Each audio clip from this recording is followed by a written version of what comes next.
The millionaire CEO thought he had no family, until a little girl burst into his office, called him "Daddy," and collapsed.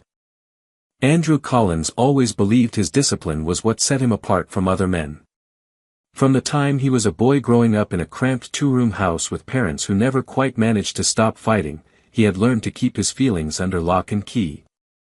As he climbed from small business ventures to building a global corporation that bore his name on every letterhead, he became known for the same traits that had once helped him survive poverty: precision, control, and a relentless refusal to let emotion interfere with progress. His hair had darkened over the years into a rich brown that matched the steady gravity in his eyes that could unnerve even the most seasoned executives when they sat across the polished table in his office. On the morning that would upend everything he thought he knew about his life, he woke before dawn as always, went for a run through the hushed city streets, and returned to the penthouse to dress in the same meticulous way he did every day. By 7, he was in his office reviewing the week's contracts, reading each clause with the same cool detachment that had made him both admired and quietly feared. His assistant came and went, updating him on calls and meetings, but none of it felt remarkable. It was just another day in a life defined by the smooth routine he had built to avoid surprises. He believed surprises were for people who hadn't planned far enough ahead. He believed stability was the reward for never letting himself want more than success. If he ever thought about Sophie, it was only in the back of his mind, a name that didn't stir much anymore. She had been a softness in his life at a time when he wasn't ready for softness. She'd had a way of laughing that made him feel both at ease and completely exposed, and even then, that vulnerability had terrified him. So when she left without a word, he told himself it was her choice, that she must have realized she didn't belong in his carefully ordered world. Over time, he convinced himself she was probably happier wherever she had gone, and he was better off never wondering if that was true. He had never looked back. He had told himself there was no reason to. His life was full by any measure. He had power, wealth, a reputation as the man no one could unsettle. He had learned to treat relationships like transactions, tidy, predictable, over when they no longer served a purpose. And yet, behind the locked office door in the quiet hours after midnight, he sometimes remembered the feeling of her head resting on his chest, how her hair smelled like soap and clean cotton, and he would wonder, only for a moment, why thinking of her still left an ache he didn't know how to name. That morning, as he signed a stack of documents with his usual brisk efficiency, he couldn't have imagined that his world was about to split open in a way no strategy could prevent. The phone on his desk rang with a routine reminder about a conference call he didn't want to take, and he pressed his thumb to his temple, thinking about how tedious it all felt, how easy it was to forget why he had chased this life in the first place. He glanced at the clock and told himself he would get through the day like he always did. It never occurred to him that a single moment could make everything he believed about himself feel hollow. It never crossed his mind that on this ordinary morning, the past he thought he'd left behind would come running into his office on two small legs, carrying a truth that would break him and remake him in the space of a heartbeat. The door swung open so suddenly that Andrew didn't look up at first. He thought it was his assistant returning with more paperwork, and he was already preparing to dismiss whatever interruption she had brought. But then he heard the sound of small, unsteady footsteps, not the confident stride of an adult but the quick, light tapping of a child moving across the polished floor. He lifted his eyes slowly, expecting perhaps someone's lost child from another office, and found himself staring into a face that made his heart stop. She stood in the middle of the room, her breathing quick, as if she had run a long way to get here. Her hair was a pale honey brown, loose curls spilling over her small shoulders, and her cheeks were flushed with a color that didn't look entirely healthy. But it was her eyes that rooted him in place, wide and dark and so painfully familiar he felt the floor tilt under him. They were his eyes. It was impossible, but as he looked at her, every surety he'd built began to crack in his chest. For a moment neither of them moved. She seemed to be gathering all her courage just to stand there. Then her lips parted, and her voice came out in a thin, high whisper that didn't belong in the cold, ordered space he called his sanctuary. "Daddy, help." He didn't even realize he was rising from his chair until she wavered on her feet, her small hand pressing to her chest as if to keep her heart from bursting. He was halfway around the desk before she toppled forward, her body folding in on itself like a marionette with cut strings. He caught her before she hit the floor, and in that instant every barrier he had built between himself and the possibility of caring about anyone shattered. Her skin felt too hot under his hands, her breathing too shallow, and he heard his own voice echoing through the room as he shouted for help. His assistant appeared in the doorway, her face blanching when she saw what he was holding. She rushed to call an ambulance while he knelt on the rug, cradling the child he hadn't known existed. He had no memory of lowering himself to the floor. It was as if some instinct deeper than thought had taken over, one that had nothing to do with discipline or power or all the hollow victories he had stacked around himself. He brushed her damp hair back from her forehead, searching her face for any sign she would open her eyes again. He didn't notice when his hands began to tremble. When the paramedics arrived, he was still kneeling, still whispering her name though he didn't know it yet. He kept telling her to hold on, promising things he had never promised to anyone. "I'm here," he kept saying, his voice breaking. "You're safe. You're safe." He followed them out to the ambulance without thinking about the board meeting he was supposed to be leading, without thinking about the deals waiting for his signature. As the doors closed, he realized nothing about his life had prepared him for the moment when a little girl with his eyes collapsed into his arms and called him Daddy. And in that realization was the first honest thing he had felt in years. The ride to the hospital felt like it stretched into hours, though later he would realize it was only minutes. Andrew sat wedged in the back of the ambulance, his knees pressed awkwardly against the metal cabinet behind him, and all he could see was her small body lying on the gurney, strapped down while the paramedics worked around him. One of them kept checking her pulse, murmuring something about dehydration and blood sugar and low oxygen, but the words barely penetrated the roar in his head. He felt as if every nerve in his body was locked on the rise and fall of her chest. He counted each shallow breath as if by keeping tally he could force her to stay conscious. Her face was so pale it looked unreal, the kind of softness he'd seen only in the old photographs his mother kept of him when he was a child, back when he still believed that someone would always come if he cried for help. He didn't know when he started shaking, only that the paramedic closest to him looked up and said in a calm voice that he needed to breathe, that she was stable enough for the moment. He almost laughed because nothing about this felt remotely stable. His daughter, he couldn't stop repeating the word in his mind, had appeared out of nowhere and collapsed into his arms, and he hadn't even known she existed. He tried to think back to the last time he'd seen Sophie, tried to reconstruct the dates and the weeks after she left without saying goodbye, but his memory blurred with the realization that for 6 years, while he was congratulating himself on his independence, there had been a small, growing life that shared his blood. It struck him then with sickening force how utterly alone Sophie must have been, carrying and raising this child with no help from him and no expectation that he would ever care. When they reached the hospital, he followed the gurney through a maze of corridors lit by flickering fluorescent lights. A nurse tried to stop him to ask about insurance and paperwork, but he couldn't make himself pause. He kept his eyes fixed on the bobbing curls of her hair as they turned into a private room.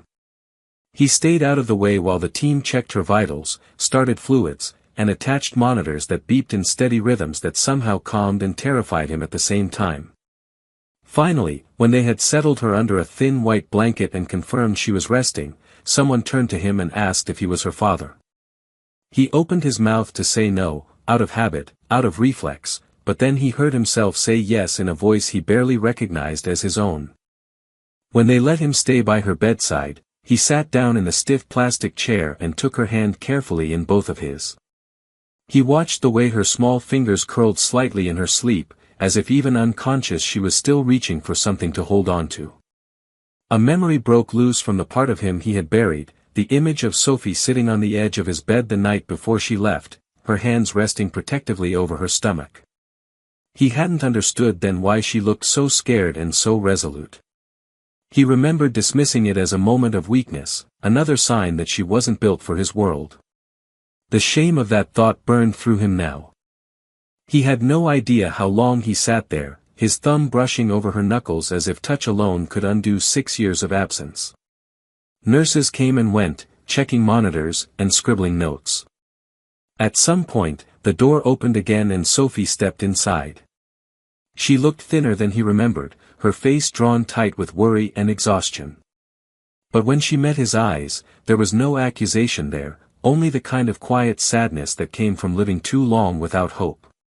He didn't know what to say to her. Nothing he could offer would be enough. He opened his mouth, but the words died before they reached the air. Sophie moved past him to the bed and laid her hand on their daughter's hair. When she spoke, her voice was low and steady. Her name is Hannah. She's 6. And she was so scared to come here today, but she said she had to find you. She looked down at the child and then back at him, her blue eyes shining with something he didn't dare name. I didn't want this to be how you found out. He swallowed, feeling the old defenses rising, the impulse to retreat into anger or pride. But he couldn't. He just looked at her and nodded because the only truth left was the one lying between them in that narrow bed. As Hannah's breathing evened out and the monitor steadied, Andrew felt the first tremor of something he hadn't allowed himself in years. He didn't know yet if it was hope or despair. All he knew was that he wasn't going to leave this room until she opened her eyes and knew he was there. Andrew didn't move from the chair by Hannah's bed even when the sky outside the window turned from dull afternoon gray to the ink-black of night. Nurses came to check her to record her vital signs, to murmur quiet reassurances that she was stable and would wake when her body was ready, but none of it made the waiting any easier. He kept thinking that if he looked away for even a second, something would happen to her. So he sat there with his elbows resting on the edge of the mattress, his hands wrapped carefully around her small one as if she were made of something breakable. In the quiet hum of the monitors, he began to realize he had never truly understood the meaning of fear. He had thought he knew what it was to worry, about losing an acquisition, about failing to deliver for his shareholders, but none of that had prepared him for the hollow ache of watching this little girl's chest rise and fall, wondering if she would wake and know who he was. Sophie didn't speak much. She moved quietly around the room, arranging Hannah's overnight bag and answering questions from the nurses, but she didn't look at him often. He could see in the lines around her eyes and the faint tremor of her hands how exhausted she was. He wanted to ask her 100 questions, why she never told him, how she had managed all these years alone, what Hannah knew about him, but every time he tried to form the words, something in his throat closed tight. He realized he was afraid of her answers because they would force him to see himself for what he had been all this time. At one point, Sophie brought him a cup of hospital coffee, setting it on the little table beside him without comment. He looked up, expecting accusation or resentment, but her face was only tired, her expression guarded. She sat down in the second chair, folding her hands in her lap, and for a long while they both just watched Hannah sleep. The monitors beeped in their steady rhythm. The faint air of antiseptic and the hum of fluorescent lights made it feel as if the world had shrunk to just this one small room. When Sophie finally spoke, her voice was almost too soft to hear. She said that Hannah had been sick off and on for months but that she hadn't realized how serious it was until this morning when she woke up too weak to eat. She said she hadn't wanted to bring her here, not because she didn't trust the doctors, but because Hannah had insisted she needed to see him first. That she needed to ask him for help herself. Andrew looked down at his daughter's hand in his and felt his chest squeeze so painfully that he had to press his free hand over his heart as if he could hold it together. He asked in a rough whisper why Sophie never told him she was pregnant, why she hadn't given him the chance to be part of Hannah's life. For a moment, Sophie didn't answer. Then she looked up, her eyes bright with unshed tears, and said she had been too afraid. That she had believed he wouldn't care, that he would see a child as just another inconvenience in his perfect life. She said she couldn't face the possibility of hearing him say she'd ruined everything. Her voice broke when she admitted she had almost called him 100 times but never found the courage. She said she knew that wasn't fair to Hannah, that she would spend the rest of her life wondering if she had made the wrong choice. Listening to her, Andrew felt every defense he had ever built collapsing one by one. He wanted to argue, to insist that he would have done the right thing, but he knew he couldn't. He had spent years proving to everyone around him that nothing came before his ambition. Why should she have believed she would be any different? When she fell silent, he reached across the space between them and laid his hand over hers. It was the first time he had touched her in 6 years, and the simple contact felt almost unbearable. He didn't try to apologize. He knew there were no words that could cover the time he had lost. So he just held on, letting the silence speak for him. For the first time since he'd sat down in that chair, he felt Hannah's fingers twitch against his palm. He looked down and saw her eyelids flutter, her lashes lifting just enough that he could see the warm brown of her eyes. She looked at him, her gaze unfocused and confused, and in that single moment he felt something inside him break open. He leaned closer, his voice unsteady as he whispered her name. She blinked slowly and then did something he would remember for the rest of his life. She smiled, just a little, and murmured the word she had said before she collapsed. "Daddy." And for the first time, he let himself believe he still had a chance to be what she needed. Hannah's voice was so quiet he almost thought he imagined it, but the way her lips formed the word left no doubt.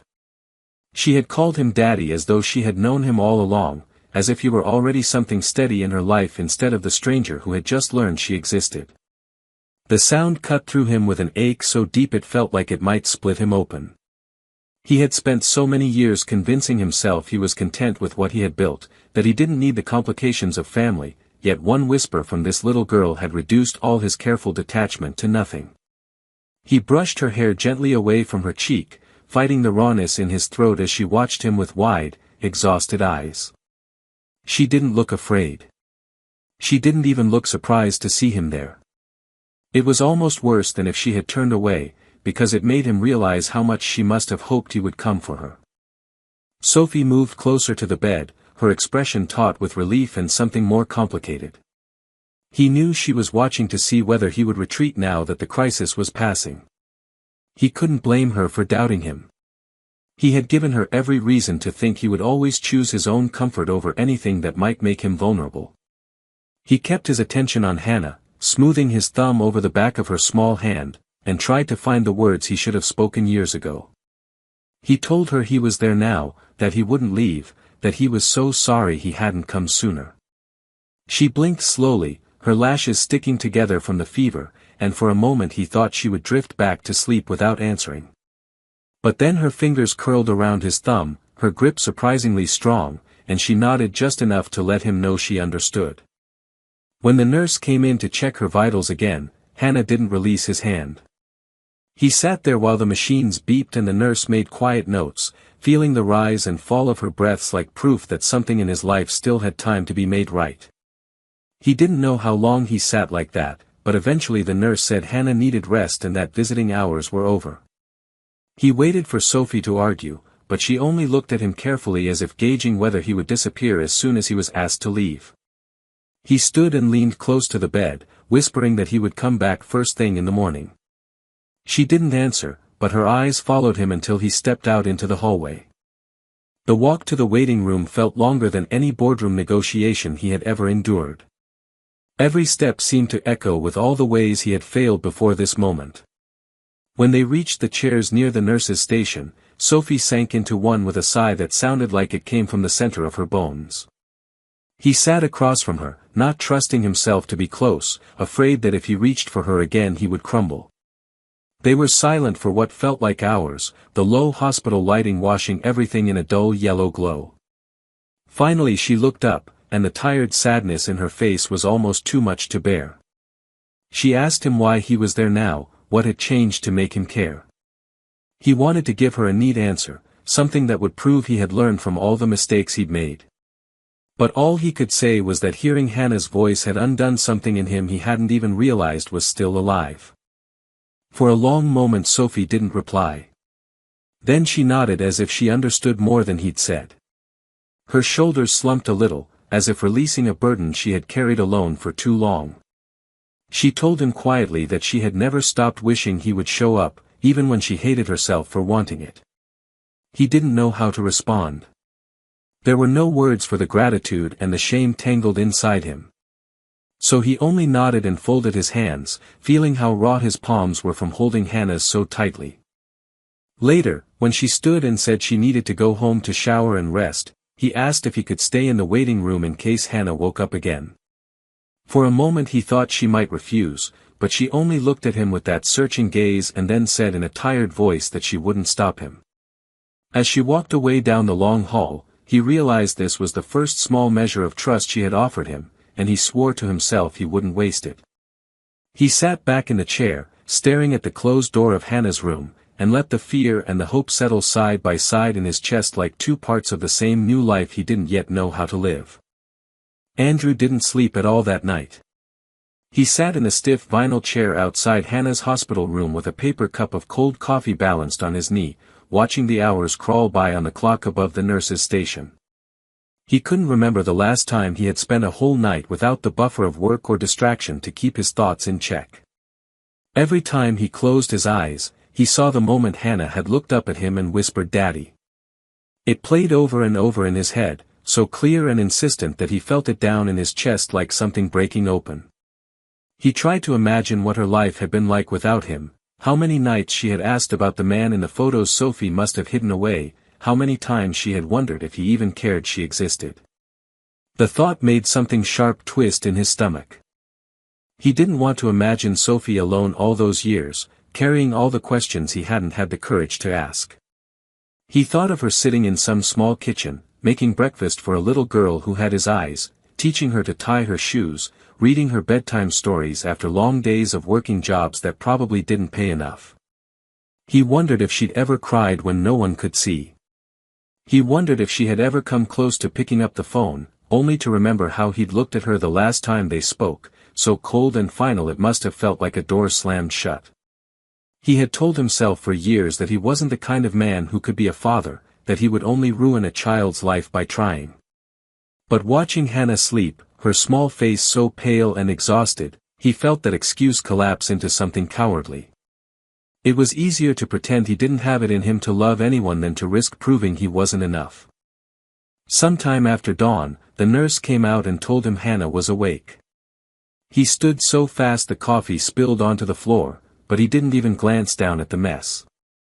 He followed her into the room, and when he stepped inside, he was struck by how small Hannah looked in the bed, dwarfed by the tangle of tubes and thin blankets. Her hair was pushed back off her forehead, and when she turned her head to see him, her expression was uncertain but not afraid. He sat down carefully on the edge of the mattress, bracing himself for questions he wasn't sure how to answer. But she only watched him for a long moment before she asked if he was really her daddy. His voice nearly broke when he told her yes. She looked relieved in a way that made his throat tighten, as if some part of her had been carrying the fear that she'd gotten it wrong, that he'd sent her away.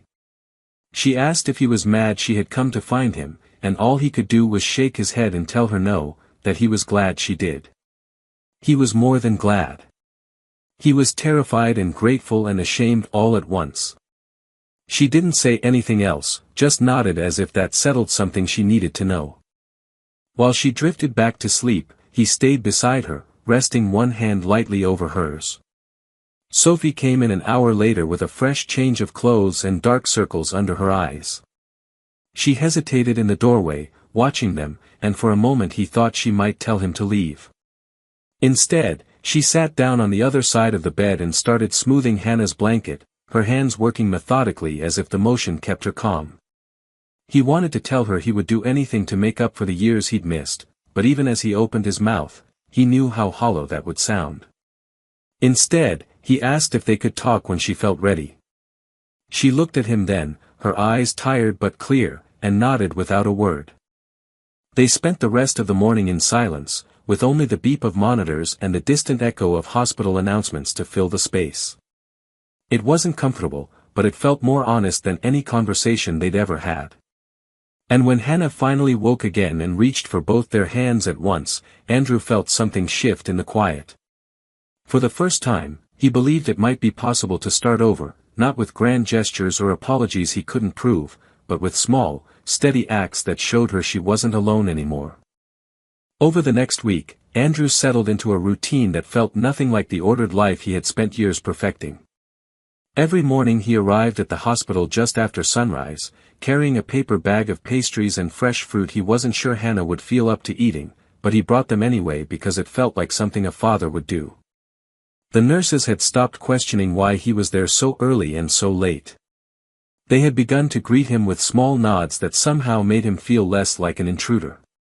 Each time he stepped into Hannah's room and saw her sitting up a little stronger, her color returning, he felt the knot in his chest loosen by an inch. She would look up with her wide brown eyes and smile in that shy, cautious way she had, like she was still testing whether he was real. He didn't blame her. Some days he wasn't sure himself. When she had enough strength to talk more, she asked questions that caught him off guard. She wanted to know what his house looked like and whether he had a dog. She asked if he'd ever been to the ocean and if he liked cartoons. She asked what kind of work he did, and he found himself explaining mergers and acquisitions to a 6-year-old in words so simple it sounded absurd. She nodded solemnly, as though this made perfect sense, and then asked if he would be there when she got better. He wanted to promise her everything, every birthday and every scraped knee and every nightmare. But he knew children remembered promises in ways adults never did. So he told her he would do his very best to always be there, and when her little hand found his again, he realized that was the first true commitment he'd ever made without reservation. Sophie spent most of each day in the chair opposite him, her expression still wary but no longer closed. They spoke in quiet intervals when Hannah was sleeping, and those conversations were harder than any negotiation he had ever handled. She told him about the first months after Hannah was born, when she'd felt so alone she thought she would break under the weight of it. She told him about the nights Hannah cried for reasons she couldn't name, about the terror of rushing to the emergency room the first time her fever spiked. She admitted she had wanted to call him more times than she could count but couldn't bear the thought of hearing him say he didn't care. Listening to her stripped away every illusion he had built around himself, every excuse he'd used to justify why he hadn't tried harder to find her.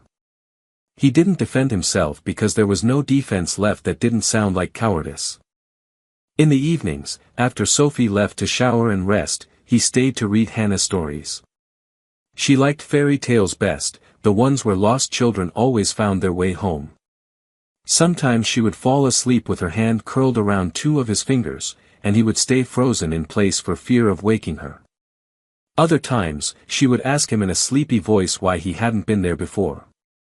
Each time she asked, the question landed like a blow, but he answered her as honestly as he could. He told her he had been afraid of being someone's father, that he thought he would fail so badly it would be better if he never tried. He said he was wrong, and he was sorry. She would nod in that thoughtful way she had, like she was filing his answers away to consider later. One night near the end of that week, as she drifted to sleep, she whispered that she was glad he was there now. The words were so soft he almost didn't hear them, but when he did, he felt something in him break and heal all at once. After she was asleep, he sat in the dark room for a long time with his elbows on his knees, his face in his hands. He knew he couldn't erase the past. But he also knew he didn't want to. He needed to remember every choice he had made so he could be better now. By the time Sophie returned, he was still in the same spot, staring at Hannah's small shape under the blanket. She came to stand beside him without speaking, and for once the silence between them didn't feel like a wall. It felt like an understanding. She laid her hand lightly on his shoulder, and for the first time since all of this began, he closed his eyes and let himself hope that maybe, just maybe, it wasn't too late for all of them to become something like a family. On the day Hannah was discharged from the hospital, Andrew felt as though he was witnessing something he couldn't quite believe belonged to his own life. He had arrived before dawn again, carrying a stuffed rabbit he'd seen in a shop window the night before. He had stood there in the dark street with the toy in his hand, feeling ridiculous for how nervous he was. But when he stepped into the room and saw Hannah sitting up in bed with a cautious, hopeful light in her eyes, all that anxiety had dissolved into something steadier. He gave her the rabbit without a word, and she hugged it to her chest as though she'd been waiting for it all along. Sophie was moving around the room methodically, folding small piles of clothes into a worn canvas bag. Her hair was tied up in a loose knot, and her shoulders were tight with the strain of too many sleepless nights. He watched her for a moment, remembering the girl she had been, the way she used to laugh when she was nervous, and he wondered what it would take for her to ever look at him with anything close to trust again. When it was time to leave, Hannah insisted on walking out herself even though the nurse offered a wheelchair. She stood carefully, still unsteady on her feet, and took Andrew's hand in one of hers and Sophie's in the other. For a moment, the three of them just stood there in that narrow space, connected by something that felt fragile and enormous all at once. He glanced at Sophie to see if she would pull away, but she didn't. She looked down at Hannah and then at him, her expression unreadable but no longer hardened by the same walls he had felt in the beginning.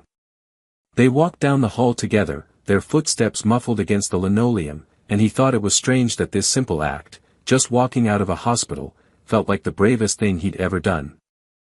Outside, the cold morning air hit them all at once. Hannah shivered, so he shrugged out of his coat and draped it around her shoulders. She smiled up at him, and for an instant, the smile looked exactly like his own when he was a boy. He had to look away to steady himself. Sophie led them to her car, and for the first time, he asked if he could follow them home. The question hung between them, heavy with all the unspoken things they still hadn't dealt with. Sophie studied him, her blue eyes so clear and tired it hurt to look at her. She didn't say yes right away. She looked at Hannah, who was watching them both with quiet expectation, and then nodded. He didn't know what it meant, whether she was letting him in or simply too worn out to fight him anymore, but he knew he would take whatever she was willing to give. He followed them through the waking city to the small apartment where Sophie had made a life without him. When he stepped inside, it took everything in him not to stop and just stand there, taking in the evidence of all he'd missed. There were drawings taped to the refrigerator in bright crayon colors, and a row of tiny shoes by the door. On the table sat a jar of coins labeled Vacation Fund in Hannah's wobbly handwriting. He thought of all the mornings Sophie must have made breakfast alone, all the nights she must have tucked Hannah in without help, and it felt like his chest was splintering under the weight of it. Hannah showed him her room, where she kept her favorite books and a small nightlight shaped like a moon. She climbed onto her bed with her new rabbit and looked at him with an expression so earnest he felt unworthy of it. She asked if he would stay for dinner. He hesitated, glancing at Sophie in the doorway, waiting for her to say it was too much. But her eyes were softer now, her voice low when she said they didn't have much, but he was welcome to sit with them. That night, sitting at a scarred wooden table with a plate of pasta in front of him, he felt something he hadn't known he was capable of feeling. He felt ordinary. Not powerful or intimidating or exceptional. Just a man who had made mistakes and was finally trying to be present for the people who still, somehow, wanted him there. When dinner was over, Hannah fell asleep on the couch with her head in his lap, her small hand curled against his side. Sophie sat across from him, her face illuminated by the lamplight. She looked at him for a long moment, her expression complicated but no longer closed. She said she didn't know if they could ever go back to what they were, or if she could ever fully forgive the choices he'd made. But she said Hannah deserved to have him, and if he meant to stay, she wouldn't stand in the way. Andrew felt his throat close around the answer he wanted to give. He couldn't promise perfection. He couldn't promise to erase the past. But he could promise he would never leave again. He could promise he would try, every day, to be the man Hannah needed and the man Sophie had once believed he could be. He looked at Sophie and said simply that he was sorry, and he was ready to do whatever it took. And as she nodded, her eyes wet but resolute, he realized that this was what redemption looked like. Not some dramatic gesture, but 100 small, imperfect moments spent showing up. And for the first time in his life, he believed he was ready. I think this ending is quietly powerful because it refuses to pretend that everything can be fixed with a single apology or a few tender moments. It shows how real healing is uncomfortable, humbling, and gradual. Andrew's journey is compelling because it doesn't let him off the hook. He can't erase the years he chose not to look for Sophie or Hannah. He has to live with the truth that he missed so many milestones he'll never get back. But at the same time, the ending reminds us that love isn't only about being there from the beginning, it's also about showing up when you finally understand what matters, and proving with consistent actions that you're not going to disappear again. I like that Sophie doesn't simply forgive him right away. Her caution feels real. She protects her daughter and herself, and she allows Andrew in only as much as she can handle. That's what makes her willingness to let him stay for dinner and her quiet acceptance at the end feel so moving. It's not a grand reconciliation, it's the first step toward trust. The most touching part for me is when Hannah, who has every reason to be confused and afraid, just curls up next to him and falls asleep. It shows how children can offer grace adults struggle to find. And it shows that sometimes love arrives quietly, in ordinary moments, when you finally stop trying to be invulnerable. This story doesn't promise perfection. It promises the possibility of a better future, built day by day, which is ultimately more hopeful than any fairy tale ending.